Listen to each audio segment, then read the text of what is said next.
Ering kirib kelyaptimi, o'rningdan tur. Butun atrof hamma joy bilishi kerak qanchalik sen uni hurmat qilishingni. Nima ishing bo'lsa ham yig'ishtir, eringga qara. Joyini qilib qo'yib o'zingiz spalniyaga kirib yotish emas, qizlar mumkin emas bunaqa qilish.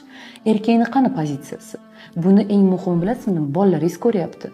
Otasini qanaqa hurmat qilyapsizmi yoki yo'qmi? Erkakni roli yo'q bo'lgan uyda ayol o'zi aybdor bo'ladi. Mana shunaqa vaziyatda bolalar, o'g'illar onasi bilan ishni bitiradigan bo'ladi. Dadam bu hurmat, ehtirom yo'q. Uni kamsitib, kamchiligini bolalarga aytib, adang bu ishlading, qo'ldan bir ish kelmaydi-de, gapiraverasiz-ku, mana bolalaringizga shu narsani.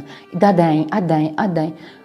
Na o'g'ilda, na qizda dadasi haqida bir ideal, dadam zo'r, dadam mamnaqa odam degan tushuncha qolmaydi va bunga siz sababchisiz. Qo'llab-quvvatlash kerak. O'shanda hammasi yaxshi bo'ladi. Shuning uchun ayollar, iltimos, eringizni rolini, o'rnini biling, hurmat qiling. O'zingizga hech qachon u haqida yomon gapirishga ruxsat bermang. Shu bilan siz yashayapsizmi bugun? Demak, bu sizning tanlovingiz. Va shu shunaqaligi hozir sizga bog'liq. Katta bir natijaga erishish ham sizga bog'liq, ertaga jamiyatda nol bo'lib yerga kirib ketish ham sizga bog'liq.